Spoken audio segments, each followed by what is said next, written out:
আজমলৰ চকুত চকুপানী, কিন্তু কিয়? হোজাই গৃহত আজমলৰ প্ৰাৰ্থনা সভা।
صدق الله العظيم.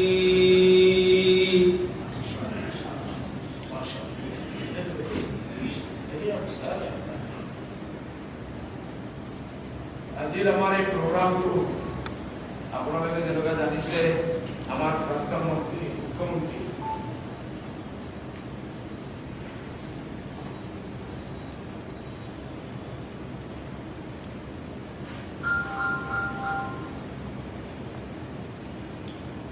গগৈ ডাঙৰীয়া হস্পিটেলত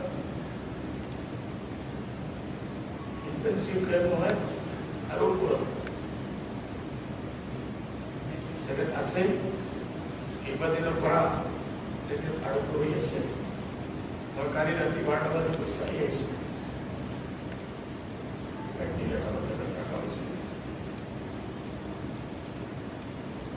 তেখেত আমাৰ জাতিৰ কাৰণে বহুত কাম, 15 বছৰ কালত বহুত কাম কৰিছে, বহুত মছজিদ মাদ্ৰাসাৰ কাৰণে কাম কৰিছে। আমাৰ বুজুৰ্গানে দিন আজকালি লগত আৰু মন্দিৰৰ লগত তেখেতৰ ভাল এটা ৰিলেশ্যন আছে। আমাৰ কেতিয়াবা পলিটিকেল গ্ৰুপ প্ৰাক্তন মুখ্যমন্ত্ৰী তৰুণ গগৈ সুস্থ হোৱা কামনাই হোজাই গোপালনগৰ স্থিত নিজ গৃহত ধৰ্মপান মৌলবীসকলক লৈ একেলগে কান্দি কান্দি প্ৰাৰ্থনা নেদেখাজনৰ ওচৰত। জাতি ধৰ্ম ভাষা নিৰ্বিশেষে সমাজত সেৱা আগবঢ়াই অহা তৰুণ গগৈ বদৰুদ্দিন আজমলৰ লগত বহুত ভাল সম্পৰ্ক আছিল। সেয়েহে পাহৰিব নোৱাৰা সম্পৰ্কৰ বাবে আজি ধৰ্মীয় প্ৰাৰ্থনা মাদ্ৰাছাৰ মৌলানাসকলক লৈ। সেয়ে কান্দি কান্দি কৈ পেলালে তৰুণ গগৈৰ লগত বদৰুদ্দিনৰ সম্পৰ্কৰ কথা। মই ধন্যবাদ জ্ঞাপন কৰি আছো আমাৰ আজমল হাউচত। মই কালি ৰাতি 12টা বজাত হস্পিটেলত গৈ GMCত গৈ আমাৰ তৰুণ গগৈ চাবৰ লগত তেখেতৰ ল'ৰা গৌৰৱ গগৈ তাত আছিল, আমাৰ নীলমণি সেন ডেকা আছিল আৰু বহুত যুৱা কংগ্ৰেছৰ বহুত সদস্যসকল আছিল। আমি তাত গৈ তৰুণ গগৈ চাবক চাই আহিছোঁ আৰু আমি তাতেই দোৱা কৰিছোঁ যে ওপৰৱালা আল্লাহ তাআলা তেখেতক যিমান জলদি হয় আৰোগ্য কৰক, ভাল কৰক আৰু ভাল হৈ তেখেতক ফিল্ড লগাওক। তেখেতৰ নিচিনা এজন মানুহ আমাৰ বহুত প্ৰয়োজন আছে আমাৰ অসমৰ পলিটিক্সৰ কাৰণে, মানৱ জাতিৰ কাৰণে। তাৰপিছত মোৰ খিয়াল হ'ল যে মই আজি হোজাই আহি আছোঁ। আজমল হাউচ আমি এটা দোৱা মেহফিল, আমাৰ ইয়াত মানুহে বিভিন্ন লাইনে কোৰাণ পঢ়িছে, দোৱা কৰিছে, দুৰুদ পঢ়িছে, পঢ়ি আমি চবে মিলি আপোনালোকৰ সন্মুখত দোৱা কৰিছোঁ তৰুণ গগৈ চাবৰ কাৰণে, যে তৰুণ গগৈ চাহ যিমান জলদি হয় আল্লাহ তাআলা তেখেতক ঠিক ঠাক কৰি আৰু ময়দানক আহক। তেখেতৰ ফেমিলিৰ কাৰণে, আমাৰ কাৰণে, গোটেই অসমৰ জনগণৰ কাৰণে তেখেতৰ প্ৰয়োজন আছে আৰু সেইটোৰ ওপৰত আমাৰ আলিম ওলামা চবে মিলি তেখেতৰ লগে আমি দোৱা কৰিছোঁ, চবে আমিন কৰিছে। আৰু মোৰ আশা আছে আজিৰ এই দোৱাৰ বৰকতে ইনশাআল্লাহ মই ইতিমধ্যে আমাৰ UDFৰ যিমান ইউনিট আছে বা জমিয়তৰ যিমান ইউনিট আছে মই চবক আজি প্ৰেছৰ মাধ্যমে আপোনালোকৰ মাধ্যমে মই আহ্বান কৰি আছোঁ বোলে আপোনালোকে সবেই যিমান আমাৰ জমিয়তৰ ইউনিট আছে সবে নিজৰ নিজৰ এৰিয়াত এনেকুৱা এটা দোৱা মেহফিল কৰি তৰুণ গগৈ চাবৰ কাৰণে দোৱা কৰক। আমাৰ UDFৰ মানুহে য'ত যিমান আছে সব পাৰ্টিয়ে সব উইংগে মিলি এটা দোৱা মেহফিল আয়োজন কৰক আৰু তৰুণ গগৈ চাবৰ কাৰণে দোৱা কৰক। এইটোৱেই আমাৰ আজি প্ৰগ্ৰাম আছিল, আন কোনো প্ৰগ্ৰাম নাই। আপোনালোক আহিছে এইটো কাৰণে ধন্যবাদ।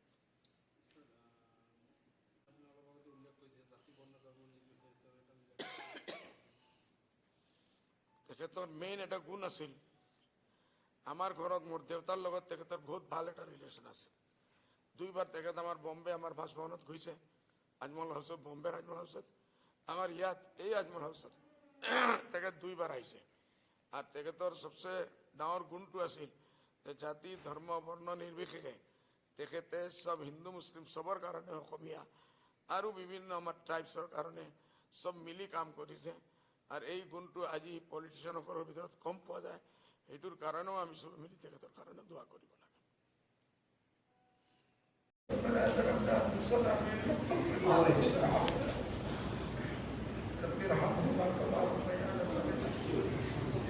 আপুনি জানে কাৰ মনত কি আছে। তৰুণ গগৈ হিচাপে আমাৰ বহুত খেদমত কৰিছে। জাতি ধৰ্ম বৰ্ণ নিৰ্বিশেষে বহুত কাম কৰিছে। হিন্দু মুছলিম একতাৰ কাৰণে বহুত কাম কৰিছে। মছজিদ মাদ্ৰাছাৰ কাৰণে বহুত কাম কৰিছে। এইটোৰ কাৰণে আমি তেখেতৰ কাৰণে দোৱা কৰি আছো। আল্লাহ আপুনি তেখেতৰ ঘৰবাসীক শান্তি দান কৰক।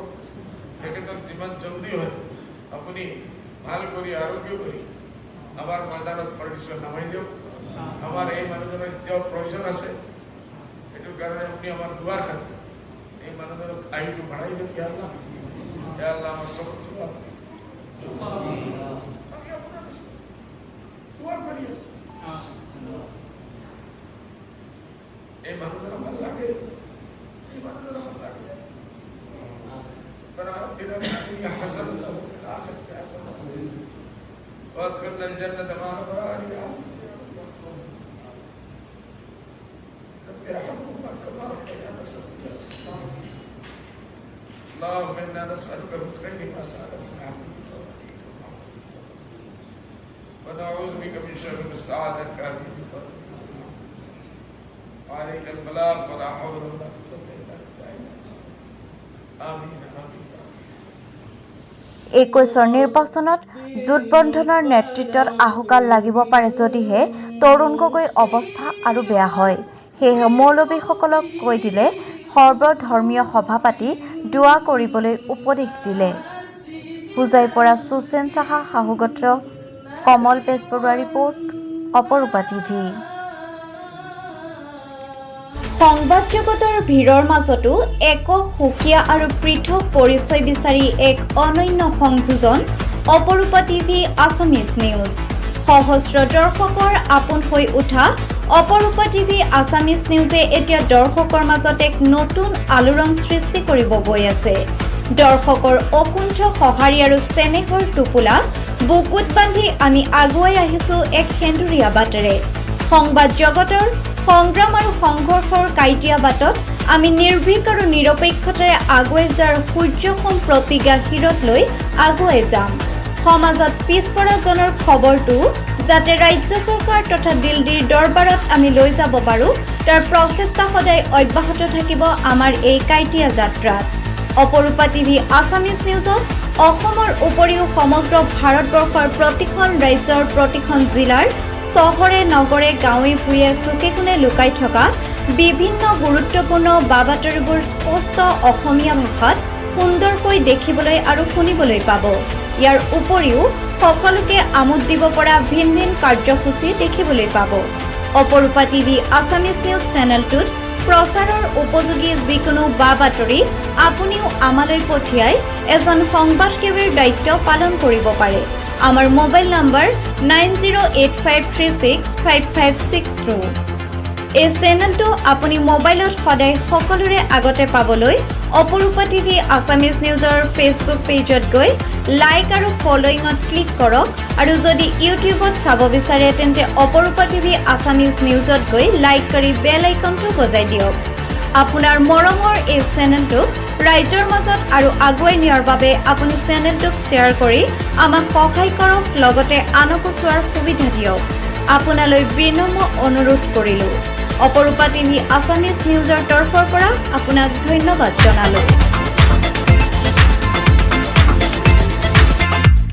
প্ৰিয় দৰ্শক, আপোনালৈ এটি বিনম্ৰ অনুৰোধ। অপৰূপা টিভি চেনেলটো আপুনি চোৱাৰ সময়ত চেনেলটো লাইক কৰি ওচৰতে থকা বেল আইকনটো বজাই ভিডিঅ'টো আনলৈ শ্বেয়াৰ কৰি কমেণ্ট কৰে যেন। অপৰূপা টিভি চেনেলটো আপুনি চোৱাৰ সময়ত চেনেলটো লাইক কৰি ওচৰতে থকা বেল আইকনটো বজাই ভিডিঅ'টো আনলৈ শ্বেয়াৰ কৰি কমেণ্ট কৰে যেন। অপৰূপা টিভিৰ তৰফৰ পৰা প্ৰতিভাৰ সন্ধান নামৰ এক প্ৰতিযোগিতামূলক অনুষ্ঠানৰ আয়োজন কৰা হৈছে। প্ৰথম পুৰস্কাৰ 15,000 টকা, দ্বিতীয় পুৰস্কাৰ 10,000 টকা, তৃতীয় পুৰস্কাৰ 5,000 টকা আৰু নিচুকনি পুৰস্কাৰ 1,000 টকা ধাৰ্য কৰা হৈছে। এই অনুষ্ঠানত অসমৰ প্ৰতিটো অঞ্চলৰ সৰুৰ পৰা ডাঙৰলৈকে সকলো ল'ৰা-ছোৱালী আৰু যুৱক-যুৱতীয়ে অংশগ্ৰহণ কৰিব পাৰিব। এই প্ৰতিযোগিতাত সকলো ধৰণৰ গীত, নৃত্য, অভিনয়, কৌতুক আদি উপলব্ধ হ'ব।